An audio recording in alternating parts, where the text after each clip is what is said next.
In the northern Gaza Strip, Israeli forces launched another series of strikes on the enclave's capital and satellite towns.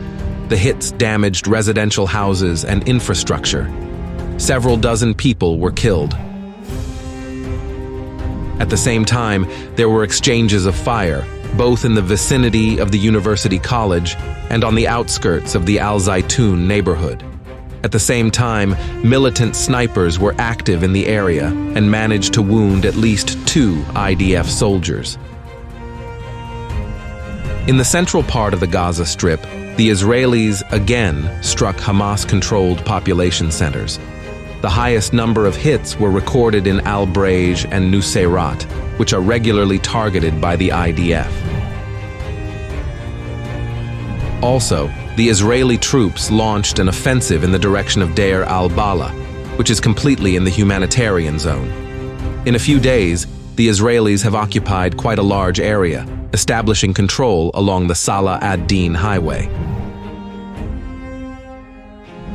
As for the Palestinian formations, they responded both by striking IDF positions and by launching rockets at border kibbutzim.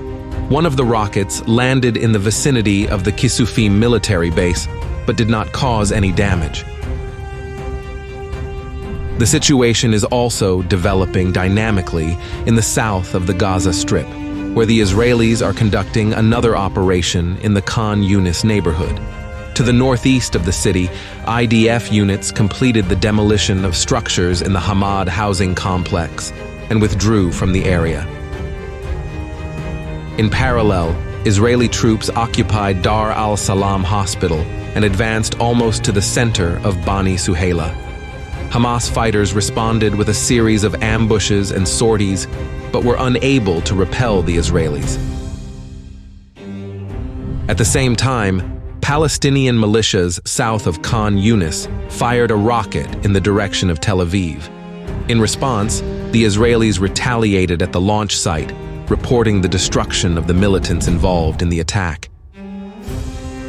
There was no significant change in the situation in the southernmost part of the enclave. Sporadic exchanges of fire in Rafah continued, as did the bombing of remaining buildings and underground tunnels. In the West Bank, the Israelis carried out one of the largest raids in recent weeks. In one day alone, more than 40 locals were detained in the region, accused of having links to Hamas. Fierce clashes erupted in Jenin, Tubas, and Tulkarm governorates.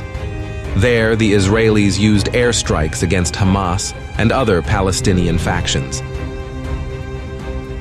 Anti-government rallies demanding the release of hostages continued to emerge throughout the country.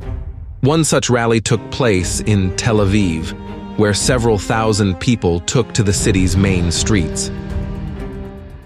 The situation along the Lebanese-Israeli border remains tense, with the sides exchanging strikes and threats.